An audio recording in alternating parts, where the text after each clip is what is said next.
Disculpen, ¿se puede ver las diapositivas y también se puede escuchar? Sí, licenciada. ¿Está bien ahí? Yo tengo que agrandarlo porque si lo agrando me parece que se- bueno, creo que ahí nada más.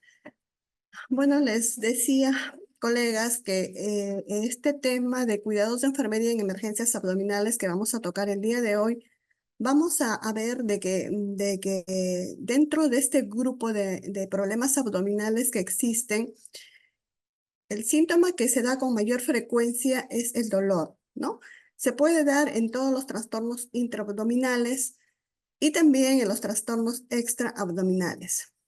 Estas patologías, estos problemas abdominales constituye uno de los motivos de consulta muy frecuentes en las áreas de emergencia, tanto a nivel hospitalario como a nivel ambulatorio también.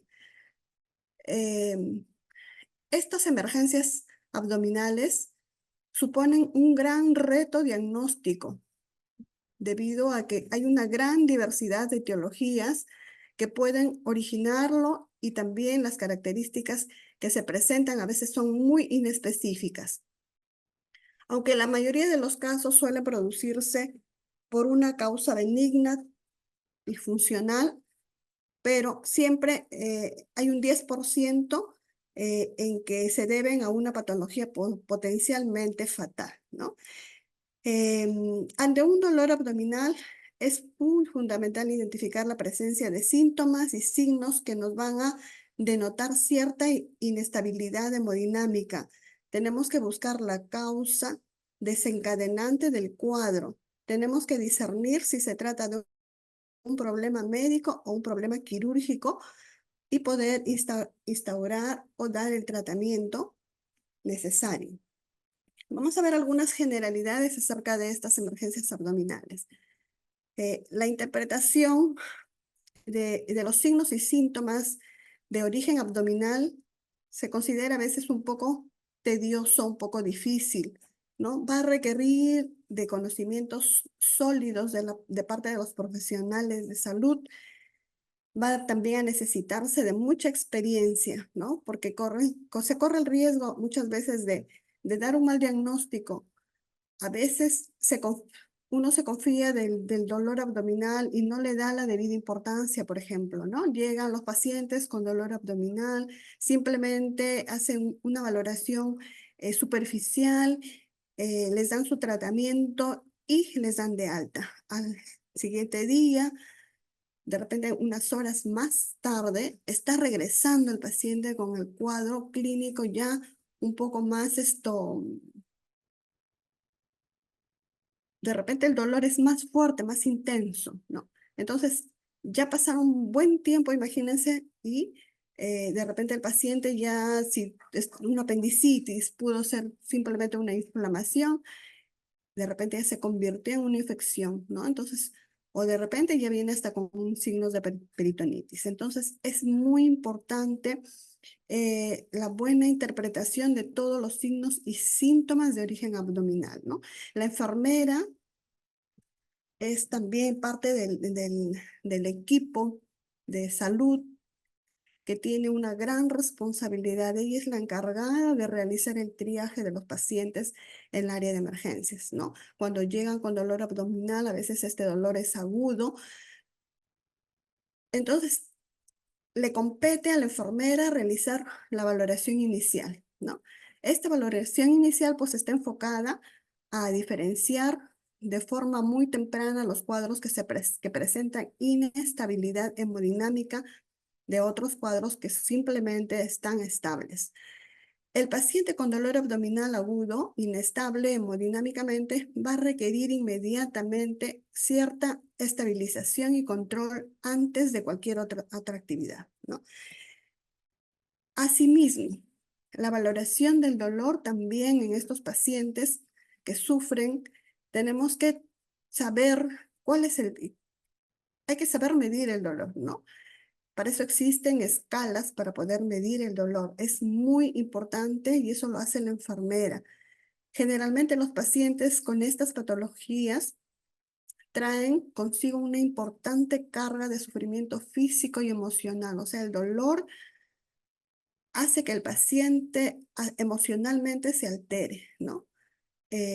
Diariamente nosotros podemos observar que muchas veces los pacientes que acuden a las áreas de emergencia en busca de aliviar su dolor, ¿no?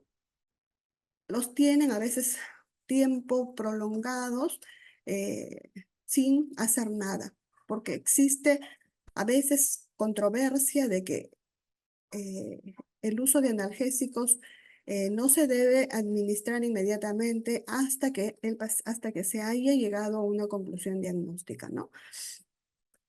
Es importante que el proceso de atención definitivamente sea inmediato en estos casos, ¿no?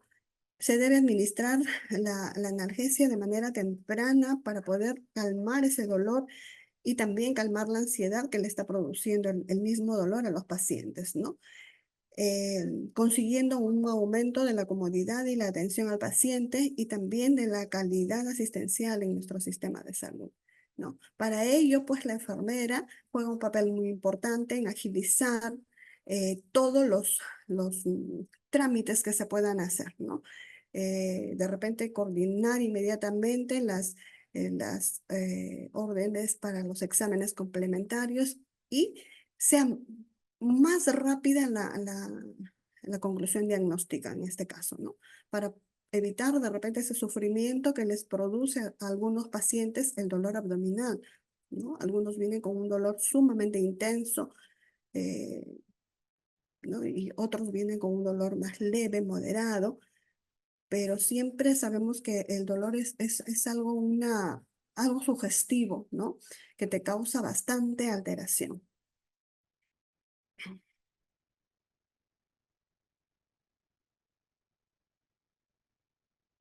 Entonces vamos a ver ahora qué cosas son las emergencias abdominales. Las emergencias abdominales vienen a ser condiciones médicas que requieren atención inmediata y que pueden ser potencialmente mortales si es que no se tratan de manera adecuada, ¿no?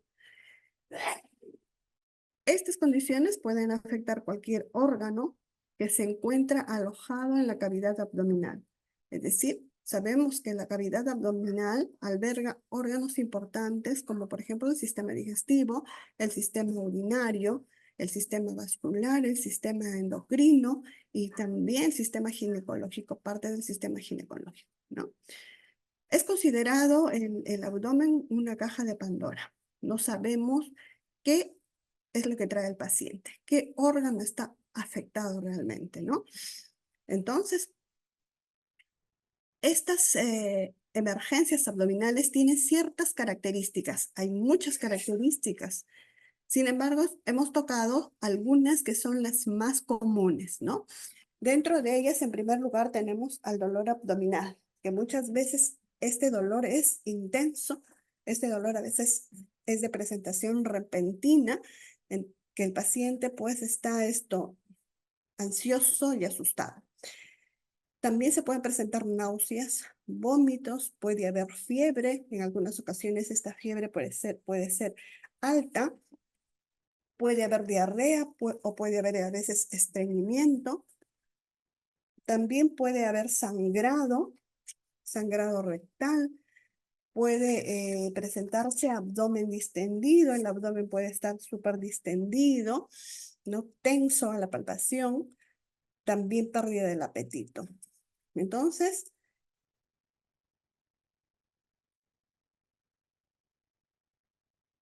esos son los síntomas o las características más comunes que se presentan en estas emergencias abdominales.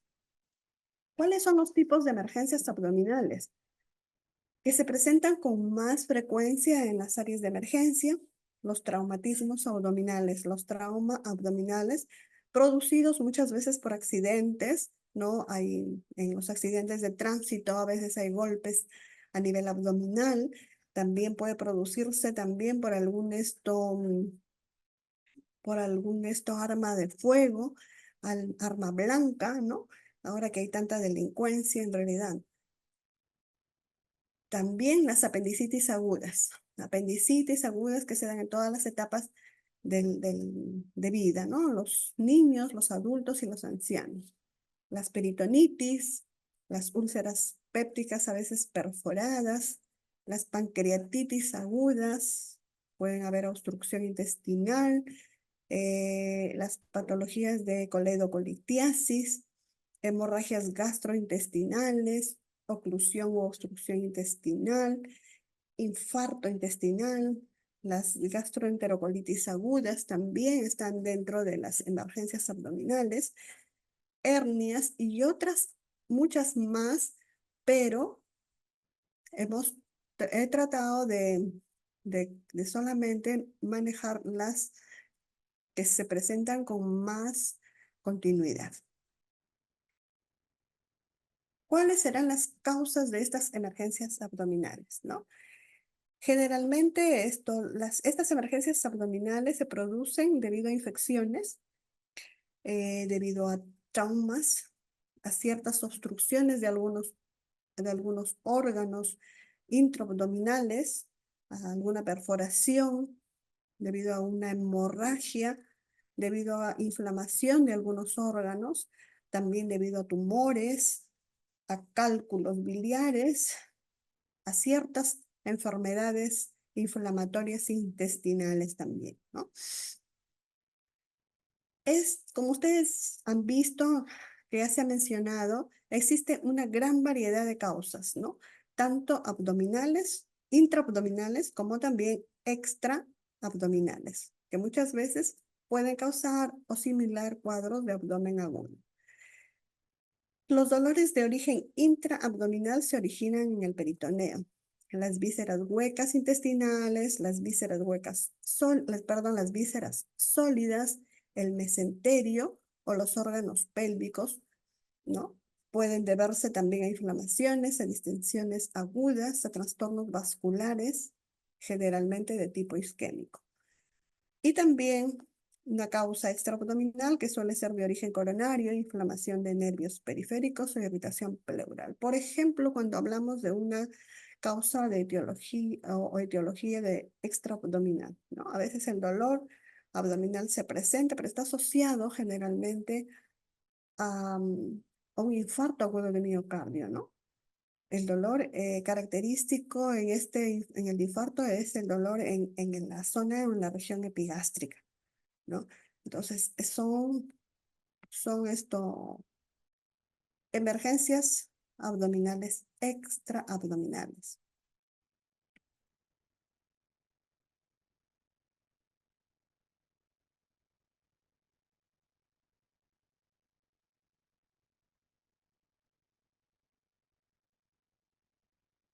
Hablábamos de algunos órganos, de los órganos huecos y los órganos sólidos. De repente, para saber, ¿no? Para saber que muchas veces el dolor que se presenta no es el mismo en los órganos huecos que en los órganos sólidos. Dentro de los órganos huecos tenemos al estómago, tenemos al duodeno, al yeyuno, al colon, al apéndice, ¿no? Y dentro de los órganos sólidos está el hígado, está el páncreas, están los riñones, está el vaso. Es necesario que nosotros identifiquemos también algunos signos y síntomas de alarma cuando se presentan en las emergencias, estas emergencias abdominales, ¿no? El dolor abdominal intenso y repentino, ¿no? Es un signo de alarma. ¿Qué está pasando? No es esto algo simple, ¿no? Vómitos sanguinolentos, igualmente. Es otro signo de alarma que nos tiene que hacer inmediatamente a nosotros actuar de manera rápida. Cuando hay deposiciones con sangre, cuando la fiebre también es muy alta, cuando el abdomen está rígido, está distendido, no está muy tenso a la palpación, cuando ya se presenta dificultad para respirar, o a veces el paciente dice, tengo mareos, ya está empezando a perder la conciencia, entra en cierta somnolencia. Entonces, todos esos signos de alarma, esto es que nosotros tenemos que conocerlos para que en el momento que se nos presenten las emergencias, nosotros inmediatamente podamos actuar.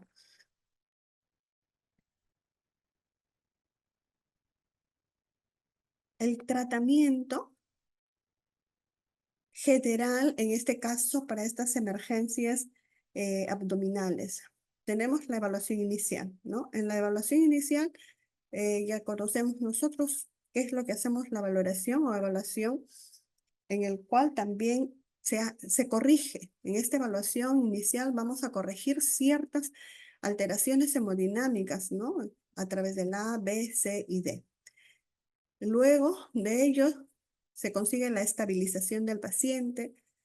eh, Se decide una intervención quirúrgica si es que en realidad amerita. Si no amerita, solamente se maneja con tratamiento médico porque existen las emergencias abdominales quirúrgicas y pédicas, ¿no? Y un monitoreo continuo, monitoreo hemodinámico continuo. Eso es lo que es el tratamiento que se tiene que realizar en caso de estas emergencias abdominales. Vamos a ver cuáles son los mecanismos de producción de estas emergencias abdominales, ¿no? Tenemos, uno de ellos es inflamatorio, obstructivo, perforante, vascular, traumático, ¿no? Inespecífico también. Dentro del mecanismo de producción inflamatoria, ahí tenemos, se clasifican las apendicitis, las peritonitis, los abscesos intraabdominales, las diverticulitis, las enfermedades inflamatorias pélvicas, las masas anexiales torsionadas, o sea, cuando hay, por ejemplo, un quiste de ovario, que es una masa anexial, el quiste de ovario, y se tuerce, ¿no? Entonces, se produce por inflamación. Otro mecanismo es obstructivo. Cuando se produce obstrucción, generalmente se produce obstrucción por bridas, por alguna hernia, por alguna eventración, por algún vólvulo, por masas o tumores, por intususpección o también por otras obstrucciones de vísceras huecas. Es perforante, por ejemplo, en el caso de las úlceras perforadas, colecistitis perforadas, alguna neoplasia y otras perforaciones de algunos órganos intraabdominales. Cuando el mecanismo es vascular, por ejemplo, cuando hay ruptura hay un embarazo ectópico roto, ¿no? Accidentes vasculares de los vasos mesentéricos o arteriales o venosos. Cuando hay una ruptura de un aneurisma de la aorta abdominal. Cuando hay una hemorragia intraabdominal o intraparenquimal, ¿no? Traumático debido a traumatismos abdominales que pueden ser abiertos, pueden ser cerrados estos traumatismos. Y de causas inespecíficas o mecanismos inespecíficos tenemos algunos cuadros abdominales cuya etiología no se ha podido a veces definir y se han descartado las causas más comunes de dolor abdominal agudo, ¿no? A veces les hacen una serie de pruebas, no encuentran, digamos, una causa específica de esos dolores abdominales. Se manejan con analgésicos, antiinflamatorios y ceden al tratamiento, ¿no? Esos son estos cuadros abdominales que no se ha podido identificar o definir la causa. ¿Cómo se realiza el manejo de estas emergencias abdominales, ¿no? Según la prioridad, como les decía. Lo primero que nosotros hacemos cuando nos llega a la emergencia ah, una enfermedad abdominal, hay que hacer la valoración que se presenta esto, porque puede el paciente entrar puede estar en shock, ¿no?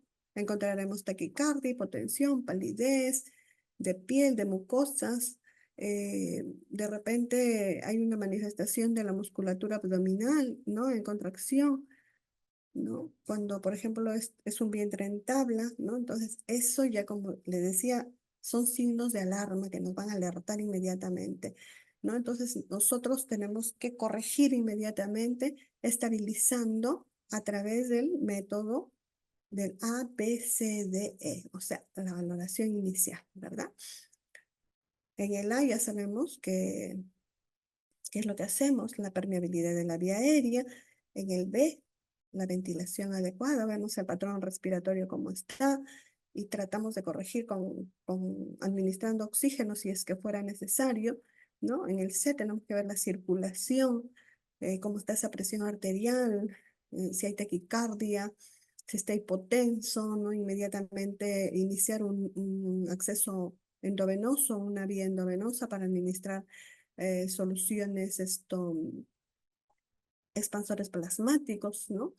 Luego el D, que significa la valoración neurológica, cómo está el estado neurológico de ese paciente, ¿no? Y el E es también la glucosa de la temperatura, ¿verdad? Dentro de la variedad etiológica también se tiene que identificar el motivo que desencadena el dolor en función a su topografía. Es muy necesario saber ese dolor, eh, cómo es el dolor, ¿no? ¿Qué características tiene ese dolor? Eh, ¿Cuál es la intensidad? ¿Dónde se está presentando? ¿En qué parte del abdomen se presenta? Para ello, nosotros vamos a ver más adelante cómo, para poder saber todo ello, nosotros tratamos de dividir al abdomen, ya sea en cuadrantes o en regiones, ¿verdad? Hay que discernir aquellas situaciones que requieren de intervención quirúrgica de inmediato, ¿no? Como por ejemplo, si es que el paciente está con un embarazo ectópico roto, es obvio que la cirugía es inminente, es inmediata, es rápida. Entonces, la enfermera tiene que contribuir en ello, la preparación física, la preparación psicológica, para ese paciente inmediatamente que va a subir. Hay protocolos en los cuales todo paciente que va a subir a sala de operaciones, ya sabemos que tiene que tener una vía, tiene que tener los análisis de sangre, análisis de orina, de repente una radiografía, una ecografía, de repente hasta una tomografía, si es que fuera necesario, si el cuadro no está muy claro. eh, Tiene que tener su cobertura de profilaxis antibiótica, tiene que tener el permiso para la intervención quirúrgica, se tiene que preparar al paciente inmediatamente, la preparación física, o sea, el rasurado de la zona operatoria, ¿no? Los medicamentos que tiene que subir a sala de operaciones completos, todo lo que le piden, porque si no lo subimos, mm, esos medicamentos no están completos, arriba en sala de operaciones eh, vamos a causar cierto estrés porque no hay los medicamentos, no están preparados para ello, ¿no? Entonces, como de emergencia el trabajo es continuado, ¿no? Pero hay que hacerlo de manera completa, pues bien. Luego, hay que seleccionar y administrar el tratamiento adecuado y adecuado al cuadro clínico o proceder al traslado intrahospitalario del paciente con los medios apropiados. Si en caso ese paciente no es quirúrgico, necesita es solamente tratamiento médico, entonces eh, hay que proceder, ¿no? Hay que trasladar al paciente a una cama de observación para que sea monitorizado, evaluado de manera continua. Digamos, ese es el manejo que se da de acuerdo a las prioridades. Dentro de las intervenciones, lo que compete ya a enfermería, a la enfermera en emergencia, ¿no? Tenemos, lo primero que hacemos la enfermera, lo que hace es la valoración inicial, hace la valoración secundaria, hace el monitoreo hemodinámico, el manejo del dolor, el manejo de la ansiedad, la administración de la terapia indicada, la gestión de los exámenes complementarios, la intervención que realiza tanto en el ingreso hospitalario, el pase a observación, ¿no? O de repente el pase a sala de operación. En la valoración inicial,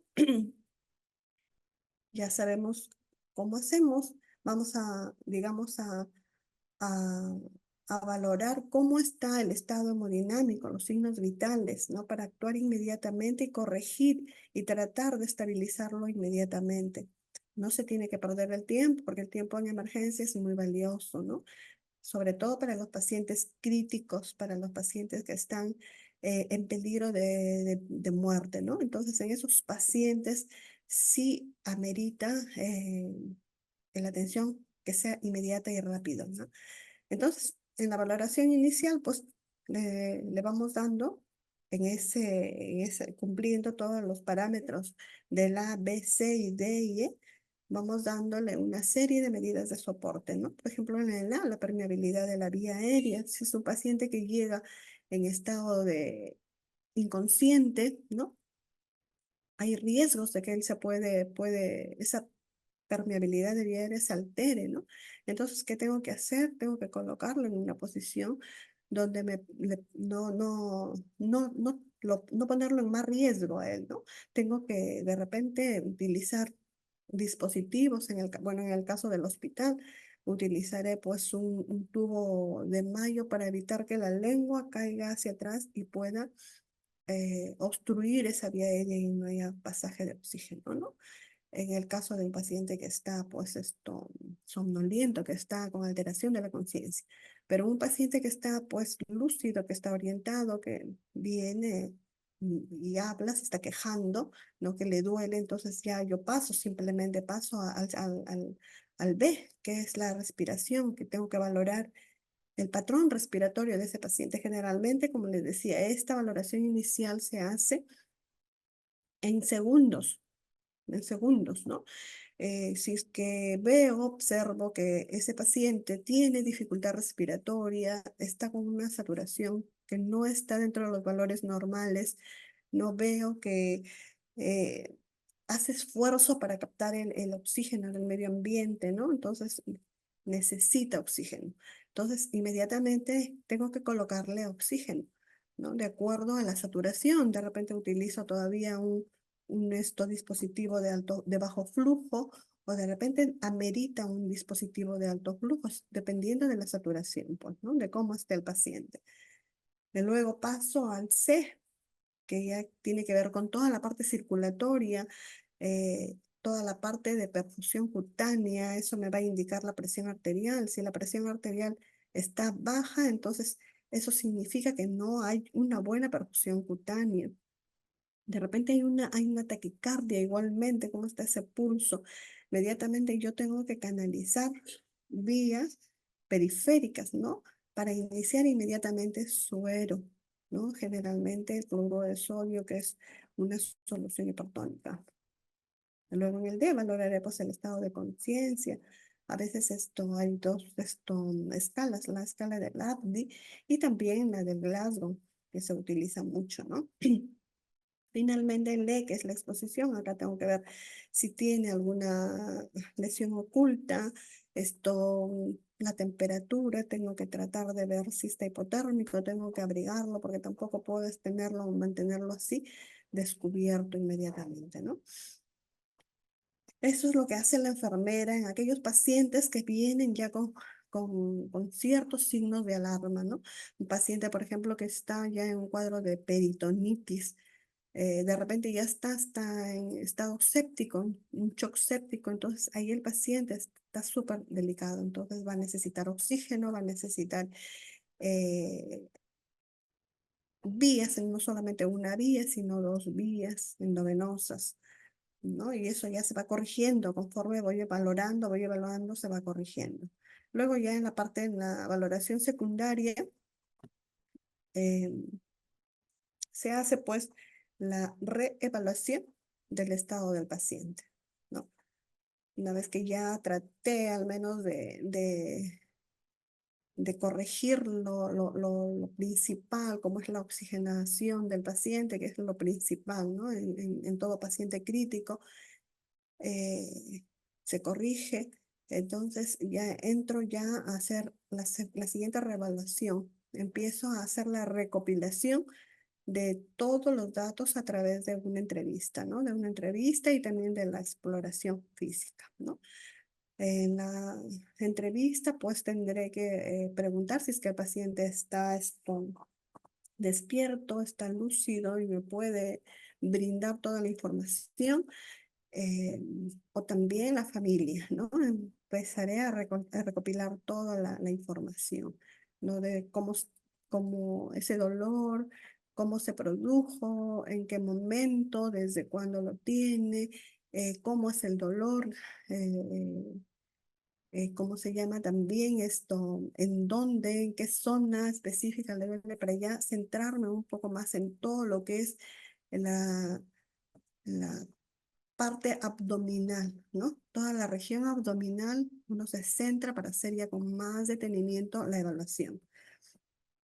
Para ello, ustedes saben, colegas, sabemos que para hacer toda esa exploración física, nosotros utilizamos las técnicas, cuatro técnicas de exploración física, ¿no? Una de ellas es la inspección, que voy a observar, voy a ver todas las características de ese abdomen, cómo está el abdomen, si el abdomen de repente está distendido, está globuloso, ese abdomen cómo está de repente hay signos de algún traumatismo, de repente heridas visibles, producto de algún de un traumatismo por arma blanca, por arma de fuego. Todo eso me va a permitir, esta técnica me va a permitir visualizar, ¿no?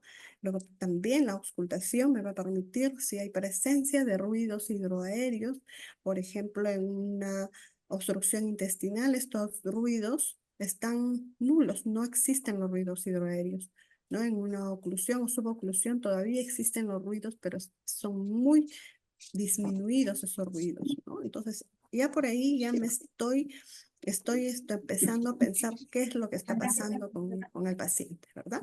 Luego también con la palpación, ya nosotros estas técnicas las conocemos, ¿no? La palpación, tengo que palpar el abdomen, palpar, ¿dónde le tengo que palpar? En la zona donde más le duele. Hay dos tipos de palpación, la palpación eh, superficial y también la palpación profunda, ¿no? La palpación superficial, cuando uno eh, palpa y pues comprime un poco el tejido abdominal, más o menos hasta 3 hasta 4 centímetros es la palpación superficial.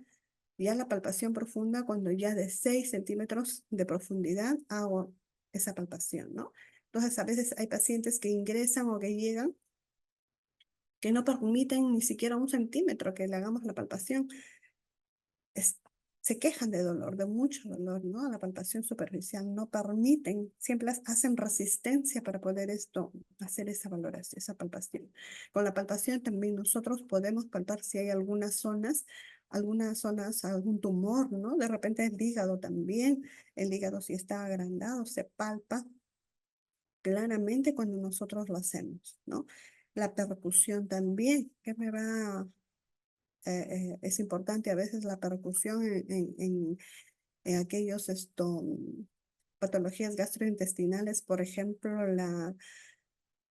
la obstrucción intestinal, ¿no? Cuando no hay pasaje de los líquidos intestinales. A veces hay aire ahí y tampoco hay pasaje, o sea, no sale el aire porque la parte baja está obstruida. Entonces, está lleno de gases, lleno de aire. Entonces, ahí claramente se percute, parece un tambor, ¿no? Entonces, esas técnicas de exploración física lo hacemos luego ya en la valoración secundaria. También para poder de repente saber ubicar qué órganos están afectados, eh, dividimos al abdomen, ¿no? Hay una división que se hace de los 4 cuadrantes, ¿no? Los cuadrantes, trazamos 2 líneas, una vertical y una horizontal, teniendo como punto de referencia la zona umbilical, o sea, el ombligo, ¿no? Ahí la, trazamos esas líneas. Entonces dividimos al abdomen en 4 cuadrantes. El cuadrante superior derecho, el cuadrante superior izquierdo, el cuadrante inferior derecho y el cuadrante inferior izquierdo. Y ahí vamos a ver que en cada cuadrante encontramos ciertos órganos importantes, ¿no? Por ejemplo, en el cuadrante superior derecho En el cuadrante superior derecho encontramos al hígado, a la vesícula biliar, encontramos al estómago, o sea, al píloro específicamente, encontramos al duodeno, al páncreas, la cabeza del páncreas, la glándula suprarrenal derecha, está el riñón derecho, está la flexura cólica derecha hepática, ¿no? Del hígado, está el colon ascendente, la porción superior del colon ascendente, está el colon transverso, la mitad derecha del colon transverso. En el cuadrante superior izquierdo está la otra parte del hígado, que es el lóbulo izquierdo del hígado, está el vaso, está el estómago, está el yeyuno, el ilion proximal, está el páncreas, el cuerpo y la cola, mientras que en el derecho está la cabeza, acá está el cuerpo del páncreas y la cola del páncreas, ¿no? La glándula suprarrenal izquierda, el riñón izquierdo, la flexura cólica izquierda, o sea, la parte esplénica del hígado, ¿no? El colon transverso, la mitad izquierda, el colon descendente, la parte superior, la porción superior. Y así en el cuadrante inferior derecho está el ciego, está el apéndice vermiforme, está la mayoría, o sea, la gran parte del ilion, el colon ascendente, la porción inferior del colon ascendente, está el ovario derecho, está la trompa uterina derecha, está el uréter derecho, la porción abdominal, está el colon espermático derecho, el útero, ¿no? La vejiga. Entonces, miren, esto nos va a permitir a nosotros, sabiendo esto, nos permite a nosotros, esto ya nos indica cuál es el órgano que más o menos puede estar, esto ya nos da una cierta idea del órgano que está afectado, que está inflamado y que por eso le está produciendo el dolor, ¿no? En el cuadrante inferior izquierdo está el colon sigmoideo, el colon descendente, la porción inferior, está el ovario izquierdo, la trompa uterina izquierda, el uréter izquierdo, ¿no? Está el cordón espermático izquierdo en el varón, ¿no?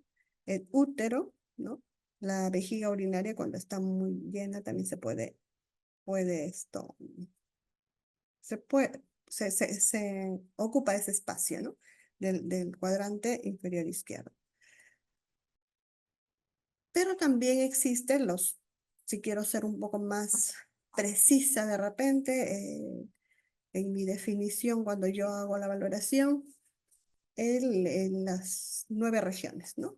Las 9 regiones, para lo cual esto delimito las zonas teniendo en cuenta o trazando 2 líneas horizontales y 2 líneas verticales.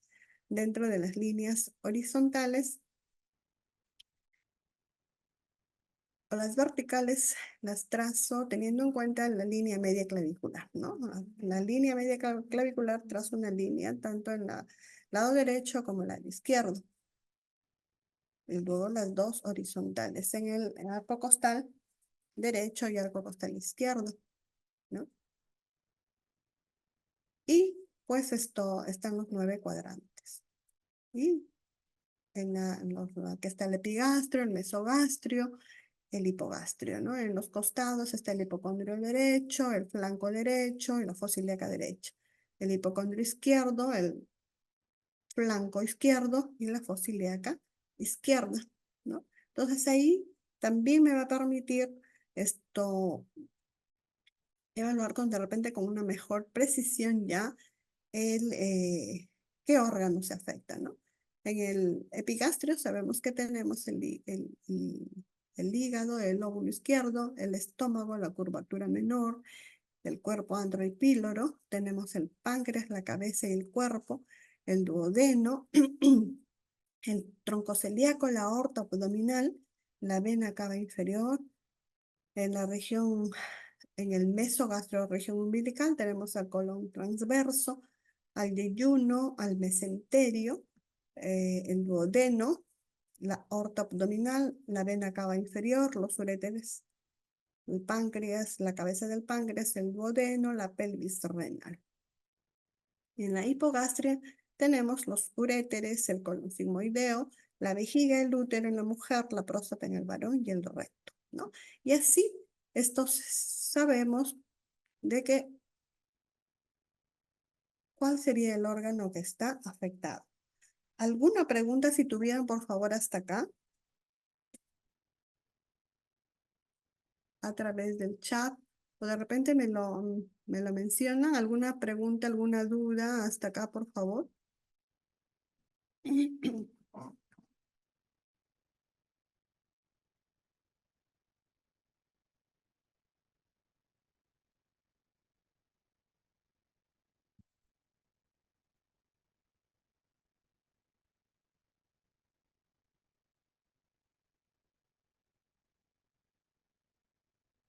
A ver, alguien que tenga una pregunta o una duda, por favor, me hace saber.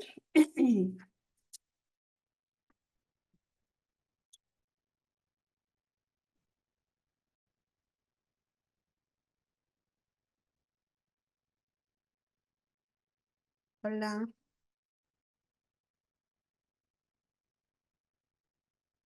a ver, las participantes.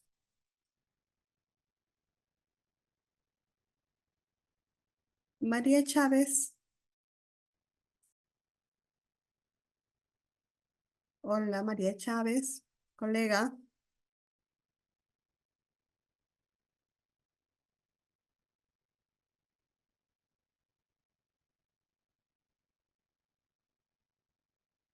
María Chilitupa Siriaco.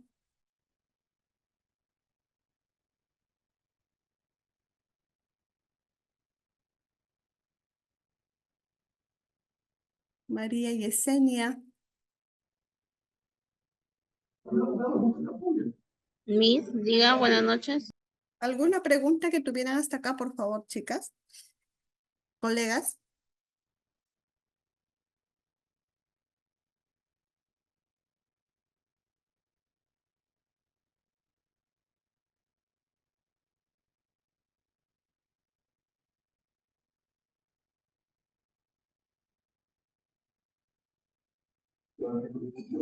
No, ninguna pregunta, dicen. Bueno, entonces vamos a continuar.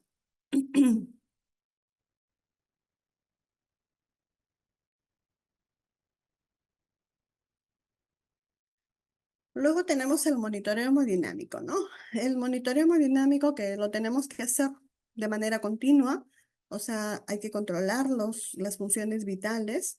Eh, Este monitoreo se basa más que nada en el control de la vía aérea, la ventilación, la circulación, por medio de la monitorización de los signos vitales, también el electrocardiograma, la oxigenoterapia, administración de fluidoterapia, drogas vasoactivas en caso de pacientes que estén delicados, que estén graves, para así poder, pues, mantener de repente una adecuada perfusión de sus órganos vitales, ¿no? Eso es muy importante y eso lo hace la enfermera. Luego también tenemos el manejo del dolor, ¿no? eh, Nosotros tenemos que saber valorar el dolor, ¿no? Que es muy importante para el paciente. Les decía que esto es algo subjetivo para el paciente que le produce mucho malestar, ¿no? Tenemos que valorar la intensidad del dolor, la localización, cómo se inició el dolor, si ese dolor se irradia a otra zona, qué es lo que le provocó, qué situación le provocó el dolor, ¿no? ¿Cuál fue el factor que le desencadenó ese dolor? Eso nos interesa mucho para poder conocer, ¿no? Lo que le está pasando al paciente. Debido a que el dolor constituye una experiencia subjetiva, existen escalas para su evaluación que son de gran utilidad entre las empleadas con mayor frecuencia, que ustedes también la deben de conocer, es la escala analgésica, ¿verdad? La escala del dolor. Ahí vamos a ver. Cuando está en cero, cuando nos dicen cero, señor, le decimos usted, me va a decir, le voy a mencionar unos números y usted me va a decir qué tanto le duele de menos a más. Cuando es cero, no hay dolor. El paciente está sin dolor. De 1 a 2, cuando el dolor es leve, ¿no?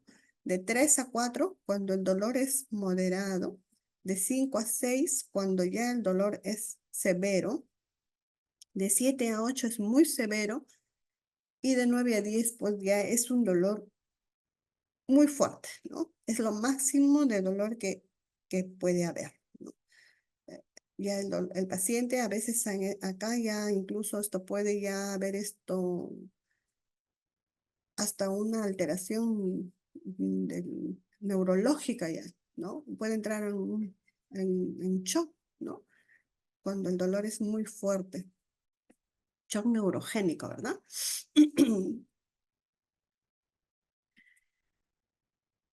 Aparte, los pacientes con dolor abdominal agudo se tratan con analgésicos de manera individualizada, en función de la gravedad y tipo de dolor, teniendo en cuenta las posibles interacciones farmacológicas con los medicamentos que se consumen en la actualidad, alergias o su ubicación hospitalaria, ¿no? Yo les decía que a veces hay controversias en el manejo de los medicamentos para el dolor, ¿no? Porque a veces puede esconder el cuadro y y se demora más tiempo, ¿no? Hasta que nuevamente le pase el efecto del dolor, nuevamente está con dolor y así, entonces se pierde tiempo, o sea, se alarga. Eso, y a veces, por esa razón es que a veces no desea el médico que se le administre nada para el dolor hasta que haya una cierta seguridad ya, si es un cuadro quirúrgico para que sea programado inmediatamente, ¿no? Luego entonces el manejo del dolor se indican los medicamentos.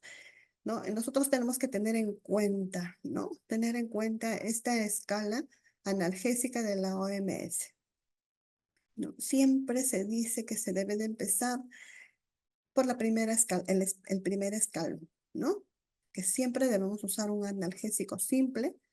Si no hace efecto, hay que adjuntar de repente, otro analgésico, como puede ser un AINE, ¿no? Si no hace efecto acá, pasamos a la escalera o al escalón número 2. De ninguna manera dice la OMS que se debe de pasar. No veo que el paciente está con un dolor moderado, un dolor severo, pero siempre se tiene que empezar con la escala el primer escalón, ¿no? Si en caso no hace efecto los medicamentos de este primer escalón, vamos a pasar ya al segundo escalón, que puede utilizarse un opioide de repente de efecto débil todavía, más un analgésico simple, más un AINE, ¿no? Por ejemplo, la codeína, el paracetamol y un AINE. Si el caso no es suficiente con los medicamentos de este segundo escalón, entonces se va a pasar ya al tercer escalón, ¿ya? Que ya generalmente se utiliza en aquellos pacientes que tienen un cáncer, ¿no? Hay cánceres que son muy dolorosos. Acá ya se coloca el opioide fuerte, ya que es pues la morfina, ¿no? La morfina se puede mezclar con un analgésico simple y también con un AINE. Entonces, eso debemos tenerlo en cuenta. Y todo lo que les estoy diciendo, de repente, en la parte de la valoración, de, de la valoración del dolor, de la localización del dolor, ¿no? Lo tenemos que conocer, lo tenemos que saber, porque no todos están trabajando en hospitales, también están trabajando probablemente en puestos de salud, en centros de salud, ¿no? Entonces, desde el escenario donde uno nos encontremos, tenemos que conocer, porque nos va a servir también para poder hacer las referencias, ¿no? Las referencias de los pacientes, de repente a un hospital, ¿no? A un de mayor complejidad. Entonces, no existe médico, solamente está la enfermera. Entonces, la enfermera, con sus conocimientos que tiene, entonces ya puede hacer una referencia y una buena referencia, ¿no? Para que no, que a veces cuando llegan los pacientes, ¿quién hizo esta referencia? Porque ponen cualquier cosa menos en realidad lo que tiene el paciente. Entonces a veces eh, el médico queda sorprendido y dice, ¿qué pasó? ¿Quién hizo la referencia? Y tanto cosa empiezan a llamar a la enfermera encargada de las referencias, ¿quién hizo esta referencia?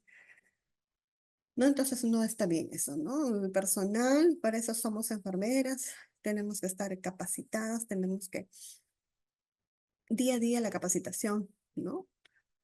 Para mantenernos actualizados. Hay otras escalas, ¿no? Que están validadas, eh, pero las más utilizadas es la que les acabo de mencionar. A veces también esto se dice, ¿no? Se dice en la literatura que en caso de adultos mayores se debe utilizar otra escala como es la escala de Larey, que a veces los adultos mayores, su umbral del dolor está disminuido, ¿no? Y a veces ellos no manifiestan que tienen mucho dolor, ¿no? Otros sí, pero hay otros que no. Entonces, para eso existe esa escala para ellos, para poder valorar el dolor. Muchas veces quien proporciona la información también es la familia o los cuidadores, ¿no? Hay que prestar bastante atención de lo que nos dicen, ¿no? Porque aportan mucho de repente a la historia clínica de esos pacientes. También está dentro de nuestro quehacer de enfermería el manejo de la ansiedad. Sabemos que el dolor causa mucha ansiedad, ¿no? No solamente en la persona que lo está viviendo, sino también en los familiares, ¿no? Entonces, nosotros tenemos que aprender a trabajar de manera integral, ¿no? No solamente con el paciente, sino con la familia también, ¿no? A veces eso lo dejamos de lado, a veces casi no involucramos a la familia en todo ello, ¿no? No sabemos cómo se está sintiendo esa familia a veces, ¿no? Es muy importante la interacción con la familia, hay que explicarle el estado de salud, la evolución, ¿no? De repente es el médico el que se encarga de darle el, la información acerca de la enfermedad, de lo que le compete a él como médico. Pero la enfermera tiene que también acercarse en lo que en lo que le compete a ella, simplemente manejarlo, ¿no? Y tener un trato amable con las personas. Eso es bastante ayuda para ellos. Utilizando de repente con el paciente alguna técnica de relajación, ¿no? Como la respiración profunda, que eso es lo que frecuentemente se hace cuando los pacientes están con dolor, ¿no?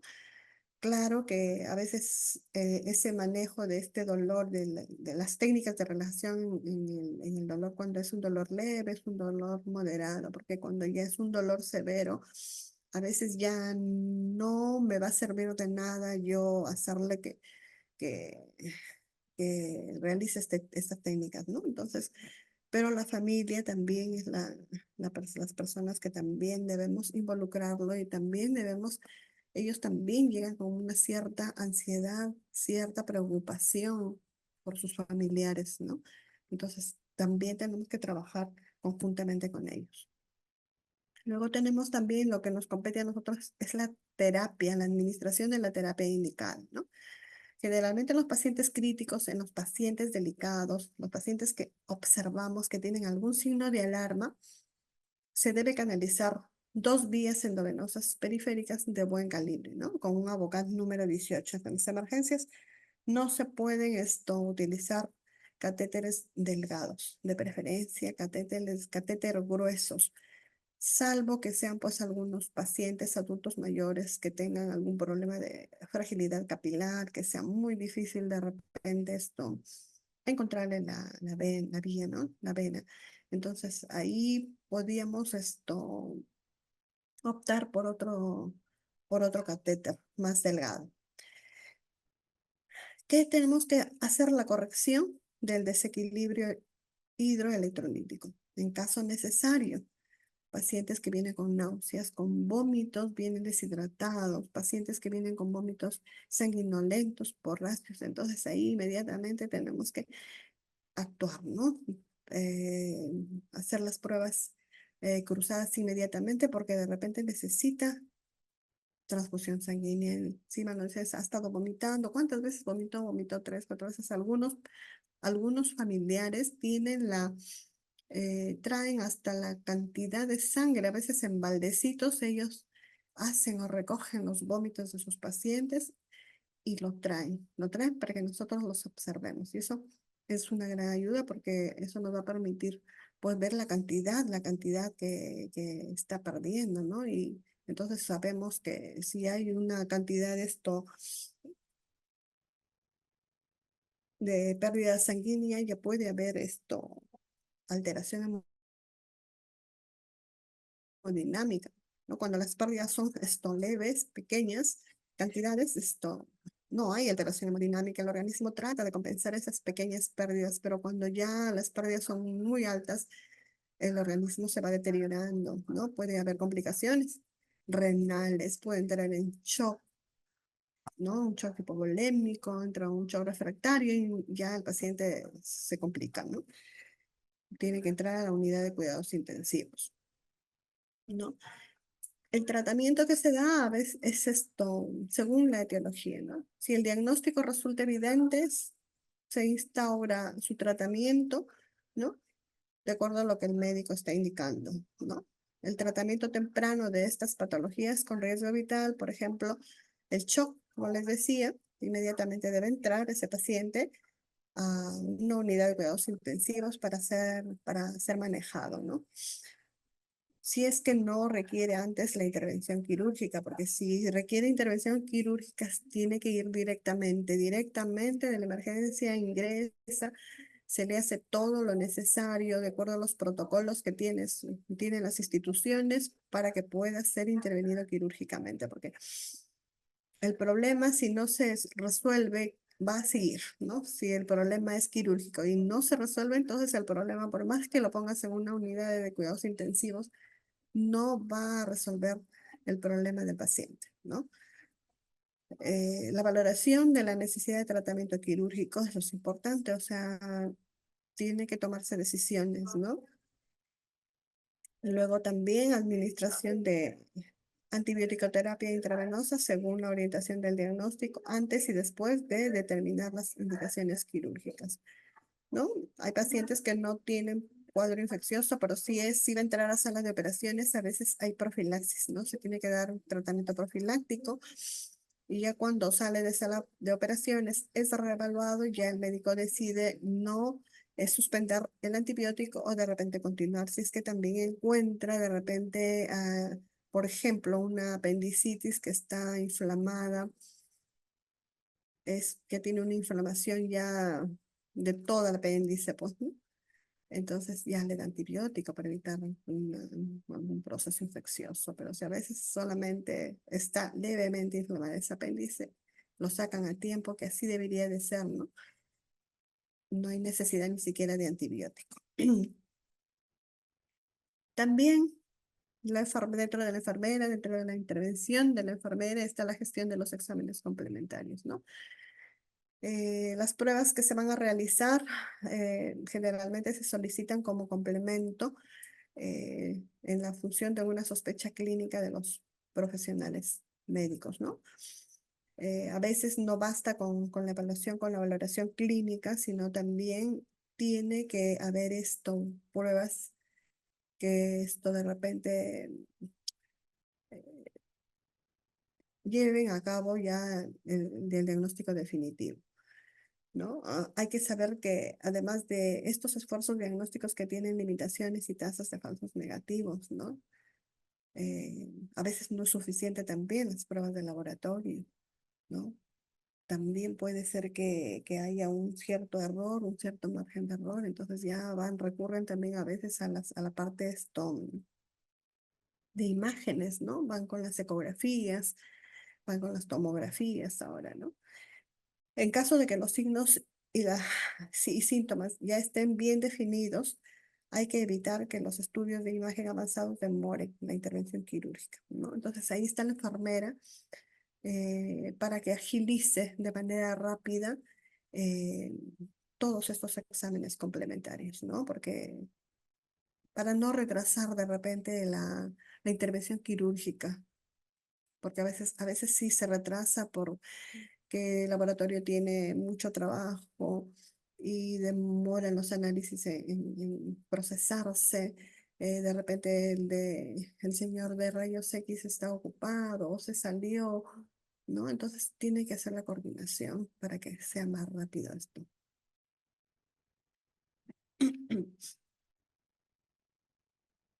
Y finalmente, pues la intervención en el ingreso hospitalario, o sea, en área de observación.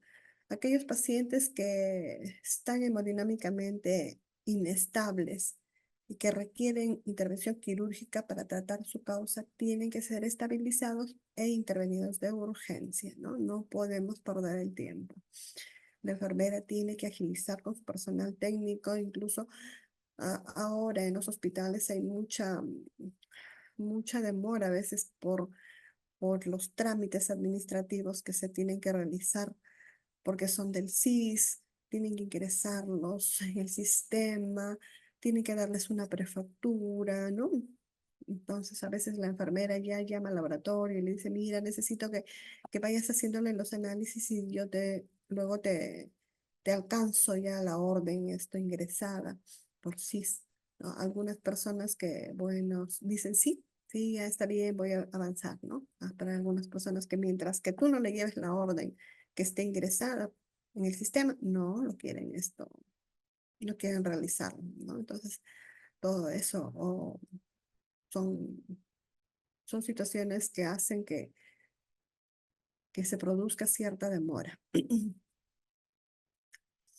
Los que no necesitan intervención quirúrgica, pero tampoco están estabilizados, esos pacientes ingresan a la unidad de cuidados intensivos o a una unidad intermedia de cuidados para su monitorización rigurosa y manejo adecuado, ¿no? Si tras los exámenes inicial y la evaluación médica no se logra un diagnóstico claro, el paciente se queda en observación. No se da de alta inmediatamente, porque estos dolores abdominales no son así tan sencillos. Puede haber detrás de ello algún problema más, ¿no? Entonces es necesario que se queden por lo menos en esos pacientes que no hay alteración hemodinámica, que el tratamiento ya les hizo un efecto, que los análisis salen bien, ¿no? De todas maneras, los hacen quedar 4 a 6 horas en observación para ver cómo evoluciona. Por otro lado, en sujetos con buen estado general que no presentan criterios de gravedad ni hallazgos físicos de importancia, se realiza una vigilancia domiciliaria y se recomienda volver a las urgencias del hospital en caso de empeoramiento, ¿no? Siempre se le dice, bueno, ya siente que mejoró sus molestias, sobre todo el dolor abdominal, sobre todo esas náuseas, esos vómitos, ya le pasaron. Señor, puede ir a casa, pero si en caso usted sintiera alguna molestia nuevamente, inmediatamente retorna al hospital, ¿no? Siempre hay que hacerle saber eso a los pacientes porque puede pasar varias cosas, ¿no? Uno no sabe lo que puede pasar y puede después venir complicado. Dentro de las patologías más comunes en los servicios de emergencia, vamos a tocar así rápidamente a la apendicitis aguda, ¿no? Sabemos que la apendicitis aguda es una patología muy frecuente, adultos y niños. Está causada, es una inflamación del apéndice, está causada generalmente por la obstrucción de la luz apendicular o por alguna infección, ¿no? Puede ocasionar a veces esta infección puede ocasionar una peritonitis y puede darse una perforación del apéndice, ¿no? Entonces ahí se complica la situación más. Dentro de los signos y síntomas de una apendicitis, está el dolor, ¿no? El dolor que en un inicio, cuando antes de que se localice, inicialmente este dolor se da en la zona del epigastrio, ¿no? A veces en la región periumbilical. Conforme van pasando ya las horas, el tiempo, vemos cómo el paciente va a localizar el dolor ya en la fosa ilíaca derecha, ¿no? Del abdomen. Por eso es importante, es muy importante, por la forma de presentación de esta apendicitis, es importante que se detecte inicialmente, ¿no? Antes de que ya esto se produzca la obstrucción, ¿no? Y puede ocasionar posteriormente una peritonitis. También puede haber fiebre, puede haber náuseas, puede haber vómitos, ¿no? Son síntomas los más comunes en el caso de una apendicitis. Para ello, para hacer la valoración, se tiene como referencia los puntos apendiculares, ¿no? Dentro de ellos vamos a tener los más comunes. Hay muchos signos en los cuales podemos valorar si en realidad es apendicitis, ¿no? Pero los más comunes que les he traído es el punto de McBurney, que acá está, ustedes ven que se traza una línea, teniendo una línea vertical, teniendo en cuenta el ombligo, ¿no? Y la cresta ilíaca. La cresta ilíaca, del lado derecho, esta línea la dividimos en 3 partes, la distal, la medial y la proximal, ¿no? Entre la medial y la proximal hay un punto ahí. Ese es el llamado punto de McBurney. Nosotros hacemos una presión en este punto y si es que hay dolor, entonces le decimos que es positivo para apendicitis aguda, ¿no? También tenemos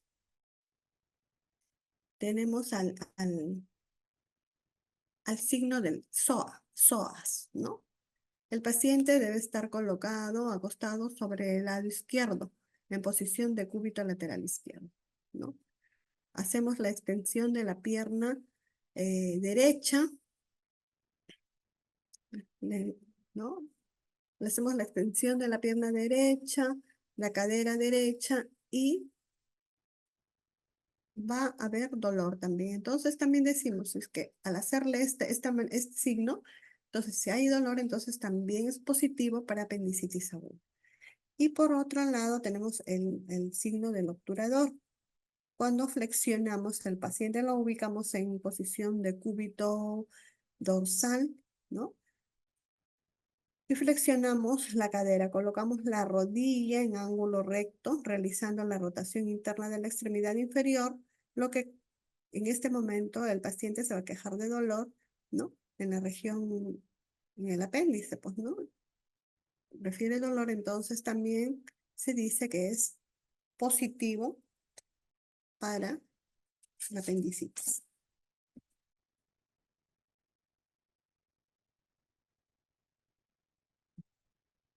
Dentro de los cuidados de enfermería, que ya aparte, como les he dicho, cómo se manejan los cuidados generales que ya hemos hablado, de repente los específicos en esta parte de la apendicitis y también de la colecistitis, de todas las patologías que son quirúrgicas, ¿no? Tenemos lo siguiente, ¿no? Que ya no lo voy a repetir más adelante para la colecistitis, ¿no? Porque es lo mismo. Tenemos los cuidados de enfermería ya en el preoperatorio en emergencia, ¿no? Una vez que ya sabemos, ¿no? Que el paciente ya es un cuadro de apendicitis de acuerdo a la valoración que se hace, ¿no? Entonces, hacemos el monitoreo hemodinámico. Es importante para nosotros lo primordial saber cómo está hemodinámicamente, cómo está esa presión, cómo está esa frecuencia cardíaca, cómo está esa respiración, esa saturación de oxígeno, ¿no? La colocación de un catéter venoso periférico, se tiene que hacer la extracción de las muestras para los análisis de sangre, hemograma, ¿no? Electrolitos, o sea, el grupo de análisis que se hacen en estos casos, ¿no? De acuerdo a los protocolos. Sonda nasogástrica, eso no se hace en las apendicitis, salvo que tenga alguna complicación, sí se hace, pero si no, no se hace, ¿no? Hay que colocar al paciente en una posición que le calme un poco el dolor, ¿no? Generalmente ellos se encuentran en la posición antálgica, doblados. Eso le disminuye un poco el dolor, para que de repente tenga un poco de comodidad. Algunas veces no administramos analgésicos, ¿no? Para a veces evitar los síntomas de perforación, pero cuando ya la apendicitis está diagnosticada, entonces ahí sí se administra analgésicos, ¿no? Para calmarle el dolor, ¿no? si se confirma el diagnóstico, ¿no? El paciente tiene que ser sometido definitivamente a una intervención quirúrgica que se llama apendicectomía, que es la extracción del apéndice. Hay que preparar al paciente para la intervención quirúrgica según el protocolo, la preparación física, la preparación psicológica, que es muy importante, ¿no? Eh, administrar el antibiótico profiláctico si es que es un apéndice leve, la inflamación es leve, ¿no? Pero de todas maneras se administra antibiótico. Ya después que sale de sala de operaciones, ya el médico después de ver lo que encuentra en la intervención quirúrgica ya verá si continúa con el antibiótico o lo suspende, ¿no? Hay que reducir la ansiedad del paciente, de la familia, aclarándole las dudas que puedan tener. Hay que informarle del proceso de intervención de la operación, de la intervención quirúrgica y también del postoperatorio, ¿no? Eso es muy importante y eso le va a ayudar bastante al paciente a sentirse más tranquilo, a disminuir su ansiedad, su temor. Dentro de los cuidados de enfermería en el postoperatorio, que ya no llegan a la emergencia, ¿no? Lo he tratado de colocar acá, pero en realidad en emergencia ya no llegan los pacientes posoperados. Los pacientes posoperados tienen un servicio donde van, que es el área de cirugía, ¿no? En el posoperatorio, pues esto hay que tener en cuenta, la enfermera tiene que tener en cuenta el manejo del dolor, ¿no? De esa manera vamos a ayudar mucho en su confort físico de los pacientes.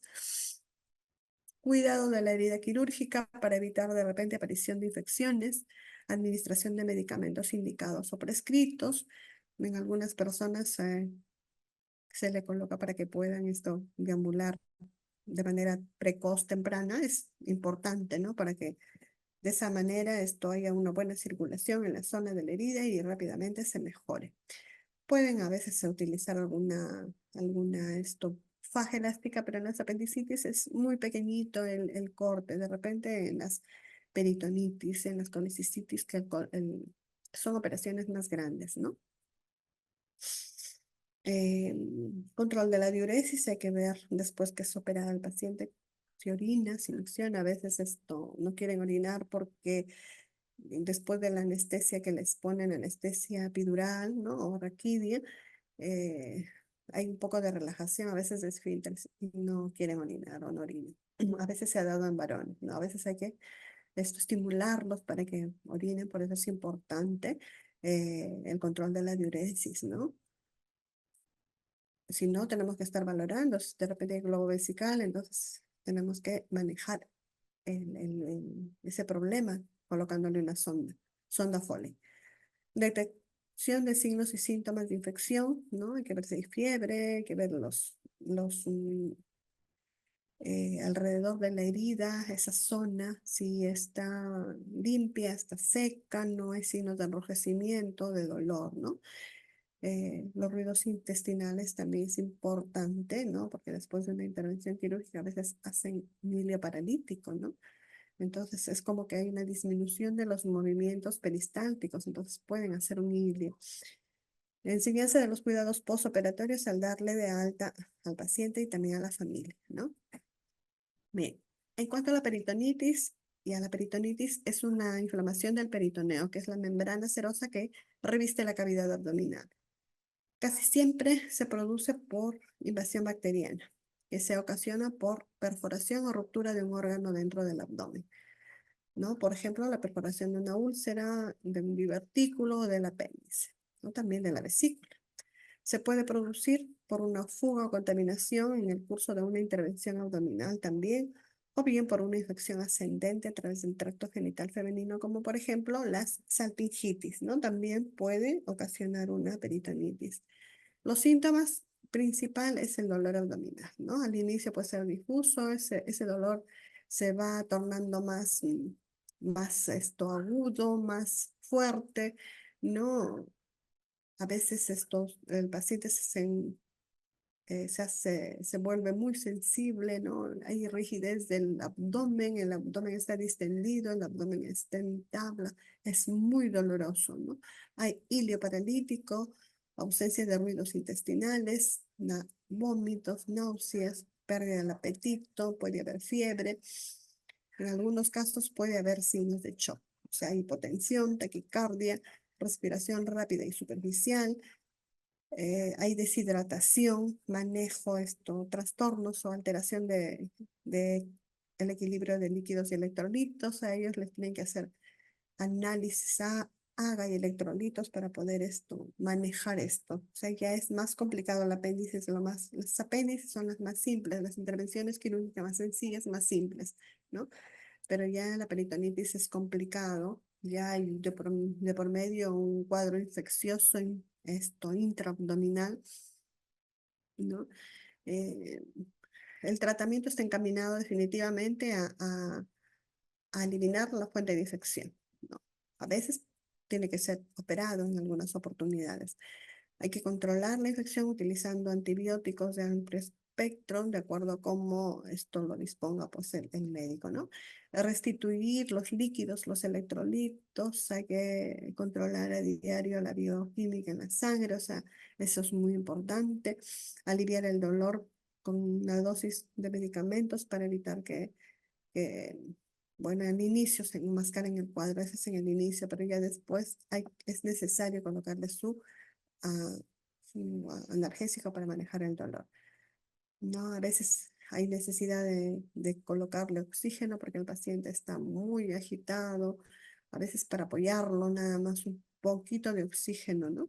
Mantener a la persona afectada en una posición semi-Fowler para intentar que la infección se localice en la parte baja de la cavidad abdominal. Se suele prescribir la colocación de sonda nasogástrica y también sonda rectal en algunos casos, ¿no? Con el objetivo de descomprimir el intestino, porque están distendidos, ¿no? Súper distendidos. Dentro de las consideraciones que debe tener la enfermera es el control o el monitoreo hemodinámico, la valoración minuciosa de los cambios que se pueden presentar, que pueden experimentar los síntomas, ¿no? Manejo de las sondas gastrointestinales, el oxígeno, manejo de la terapia endovenosa, la terapia farmacológica, medidas de comunidad, incluidas todo lo referente a la higiene bucal, ¿no? Aquellas actividades destinadas al descenso de la temperatura, ¿no? Si es que está con fiebre, hay que disminuir, aligerar cobertores primero, dar medios físicos, si ese no es suficiente, pues esto será el tratamiento endovenoso, ¿no? Administración de líquidos endovenosos, hay que controlar de manera rigurosa las entradas y salidas de estos líquidos, es decir, todos los pacientes deben realizársele balance hídrico estricto, ¿no? Otra de las patologías tenemos las colecistitis.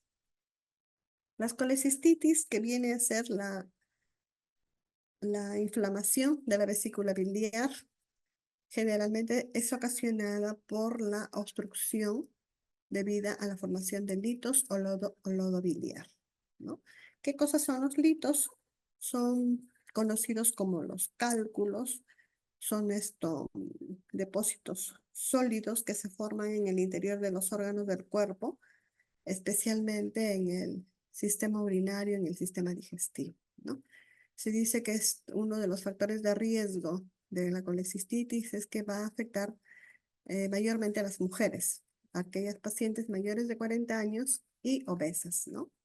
Tiene mucho que ver también la dieta inadecuada, el sedentarismo también está involucrado en los factores como factor de riesgo, la genética, ¿no? Cuando el pH es anormal, ¿no? Dentro de los signos y síntomas, el dolor, ¿no? Si ustedes se dan cuenta, el dolor es el signo característico de la mayoría de todas las patologías abdominales, ¿no? Náuseas, vómitos. El dolor está localizado en el hipocondrio derecho y es postprandial, o sea, después de la ingesta de los alimentos. Los vómitos son de características biliar, es decir, son de color amarillos o verdosos, ¿no? Es importante conocerlo. Siempre hay que preguntar al paciente. A veces llega a la emergencia, pero no lo vemos vomitar en ese momento, pero dice, tengo vómitos, estoy vomitando, yo he vomitado como 5 veces, 4 veces. ¿Qué colores son esos vómitos? Entonces, ya nos está alertando de que ya puede ser problema de una colecistitis. La maniobra que se realiza, la maniobra inicial para poder determinar que sea una colecistitis es el maniobra o el signo de Murphy o la maniobra de Murphy, ¿no? Que consiste en hacer la presión en el epigastrio, en la zona del epigastrio, ¿no? En la zona del epigastrio se hace presión epigastrio, pero en el cuadrante superior derecho, ¿ya? Ahí se hace la presión. Cuando uno presiona, se le pide al paciente que inhale el aire y al presionar en ese momento siente dolor, que a veces él elimina el aire, ya no lo contiene porque le duele. Entonces, también cuando sucede esto, significa que el signo de Murphy es positivo para la colecistitis. Dentro de los cuidados de enfermería, como les repito, son similares a los de la apendicitis, porque las colecistitis deben ser operadas. Debe de haber el diagnóstico debe ser intervención quirúrgica, de todas maneras, ¿no? Cuando ya hay alteración, a veces hay de náuseas, de vómitos, ya son signos de alarma, ¿no? No dejar que de repente haya perforación. Entonces, y puede después haber una peritonitis. Entonces, hay que operar, ¿no? Otra de las patologías o de las emergencias abdominales que se presentan con mayor frecuencia son las pancreatitis agudas. Las pancreatitis agudas que vienen a ser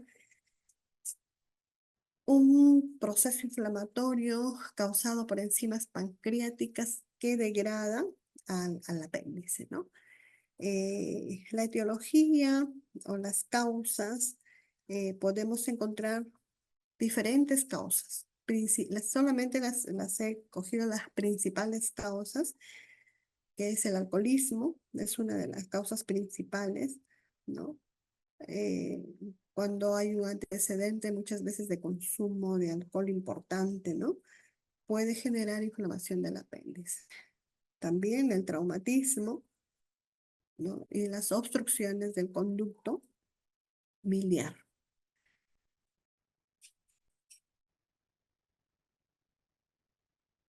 Ahora, ¿cuáles son los síntomas? Ahí me he confundido, ¿sí? No es causado, repetido. Dice, los síntomas. El dolor es un dolor que se denomina transfictivo porque el paciente se queja del dolor y dice que tiene una característica que como si le penetraran algo, ¿no? Así menciona, por eso es que se le dice que es un dolor transfictivo, que le está atravesando algo, refieren, ¿no? Puede también haber distensión abdominal, puede haber fiebre dependiendo de la etiología, también náuseas, ¿no? Dentro de las maniobras que se pueden realizar para poder detectar esta pancreatitis, tenemos el punto de Orlowski, ¿no? Ahí pueden ustedes ver en la diapositiva cómo se trazan dos líneas verticales desde el hombro hasta la fósil ilíaca derecha, hombro izquierdo, fósil ilíaca derecha, hombro derecho, fósil ilíaca izquierda, ¿no? Y en la zona de la intersección de estas dos, ahí está el punto de Orlowski, ¿no? También, si se hace presión ahí vamos a encontrar la cabeza del páncreas, ¿no? Si se hace presión y hay dolor, manifiesta dolor, significa que es positivo, ¿no? Por otro lado, tenemos el, el punto de en la zona del colédoco de Chaufar, ¿no? También es y el otro es el punto de Desjardins, también, que se traza una línea oblicua teniendo en cuenta la axila derecha y el ombligo. Trazamos una línea y lo dividimos en 3 partes, 3 cuadrantes. En el primer cuadrante, entre la intersección del primer y segundo cuadrante, también ese se llama el punto de Desjardins, ¿no? Entonces ahí también se hace presión y si te manifiesta el paciente dolor, significa que es positivo. Dentro de los cuidados de enfermería en la pancreatitis aguda es el manejo del dolor. El dolor es muy intenso, de dolores característicos en el cuadrante superior derecho que se irradia incluso a la zona lumbar, ¿no? Está acompañado de vómitos, está acompañado de náuseas, ¿no? Por eso que es importante el manejo de la hidratación. Los pacientes no podemos dejar de pasarle líquidos, ¿no? A veces cometemos errores o nos olvidamos o por mucho trabajo no regulamos bien los líquidos y no pasamos la cantidad suficiente. Entonces es muy importante el manejo de la hidratación, el manejo de la nutrición. Estos pacientes no pueden comer, pero tampoco pueden estar muchos días en NPO, en nada por vía oral. Así es que estos pacientes entran en nutrición enteral, parenteral. Reposo y descanso, ¿no? Que le va a ayudar a reducir el estrés. Monitoreo hemodinámico muy frecuente, ¿no? Estos pacientes tienen que estar monitorizados frecuentemente y es más, a veces estos pacientes tienen que ser manejados en una unidad de cuidados intensivos. Apoyo emocional y psicológico, educación a la familia y al paciente sobre la enfermedad y su manejo, ¿no? Por otro lado, tenemos también las hepatitis agudas. ¿Qué cosa es las hepatitis agudas? Viene a ser una inflamación del hígado que va a causar mucho dolor. A veces causa dolor súbito y distensión del abdomen, ¿no? Eh, las causas de la hepatitis tenemos infecciones virales, ¿no? Los virus de la hepatitis A, el A, el B y el C. Puede también estar asociado a la ingesta de alcohol, al alcoholismo, a la cirrosis hepática, ¿no? Al síndrome de Gel, que generalmente esto se produce en las gestantes, ¿no? Intoxicación medicamentosa también puede producir inflamación del hígado. Las intoxicaciones secundarias a consumo de medicamentos, como por ejemplo el paracetamol, ¿no? El paracetamol dice que hay que preguntar si hay antecedente de consumo de paracetamol, ¿no? Abundante. Se dice en la literatura que cuando consume 4 gramos de paracetamol al día, puede producirle una inflamación del hígado, ¿no? Entonces le va a producir una hepatitis aguda. Dentro de los signos y síntomas tenemos la hepatomegalia, que viene a ser el agrandamiento del hígado, que también se puede palpar, ¿no? Se puede comprobar haciendo la exploración física en la palpación. Puede también haber fiebre, dolor generalizado, puede haber náuseas, puede haber vómitos, puede haber ascitis, puede haber ictericia de mucosas de piel. Los cuidados de enfermería en la hepatitis: manejo del dolor, manejo de hidratación, de nutrición, reposo, descanso, monitoreo hemodinámico, prevención de las complicaciones, apoyo emocional y psicológico, educación a la familia y al paciente sobre la enfermedad y su manejo, ¿no? Por otro lado, ya para terminar, tenemos el sangrado del tubo digestivo. También es otra de las emergencias abdominales que acuden en las emergencias, ¿no?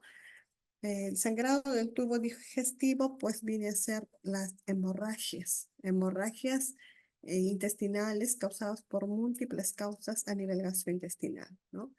Generalmente estas hemorragias o este sangrado tiene su origen en el tubo digestivo alto y también en el tubo digestivo bajo. En el tubo digestivo alto, las causas son las varices esofágicas, que están asociados generalmente a los pacientes que sufren de cirrosis hepática. Ellos hacen varices esofágicas, ¿no? Al síndrome de Mayory-Weiss, a las gastritis erosivas, a las úlceras gástricas, ¿no? Y es bajo debido a a las diverticulitis, a enfermedades hemorroidales, perforaciones intestinales bajas, ¿no? Generalmente del intestino delgado.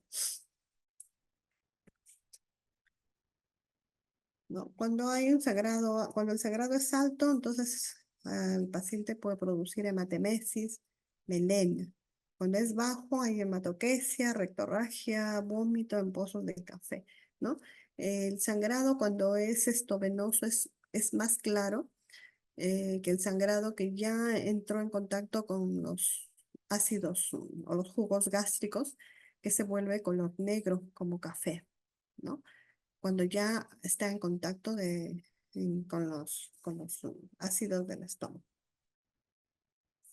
Por otro lado, tenemos las obstrucciones intestinales que vienen a ser un bloqueo parcial o total del intestino, que impide que puedan evacuar con normalidad el contenido intestinal, ya sea debido a un trastorno de estimulación neurológica del peristaltismo intestinal o debido a que existe algo que interfiere el flujo normal del contenido intestinal, ¿no? Los síntomas son dolor abdominal intenso, náuseas, vómito, distensión abdominal. Las causas, adherencias postquirúrgicas, ¿no? A veces los operan y al final hacen adherencias, ¿no? Así como las adherencias son así como las cicatrices que se producen internamente. Entonces puede producir esas adherencias, puede producir obstrucción intestinal. Algunos tumores también pueden producir esta obstrucción, el hilio paralítico, la intususpección, el vólvulo, todo eso también puede producir obstrucción intestinal, ¿no? El vólvulo es cuando el intestino se tuerce, ¿no? Se tuerce entre sí y produce, pues, obstrucción. Esto es peligroso, el paciente eh, puede llevarle a la muerte si es que no se maneja de manera inmediata, ¿no? La intususpección es cuando se pliega sobre sí mismo el intestino. Generalmente esto se da en el intestino delgado, ¿no? Entonces eso va a producir esto. Los cuidados de enfermería, tenemos la valoración inicial que tenemos que hacer siempre cuando recién ingresan, corregir problemas, colocar al paciente en posición que le resulte más cómoda, administrar líquidos y medicamentos prescritos, realizar sondaje nasogástrico y conectarlo a una aspiración suave, monitoreo hemodinámico, control de balance hídrico estricto, aplicar medidas específicas relacionadas con la etiología del cuadro, o sea, preparar al paciente para las pruebas diagnósticas, análisis, radiografías, tomografías, ecografías, ¿no? Realizar la preparación quirúrgica si es que el paciente amerita, ¿no? Bueno, hasta ahí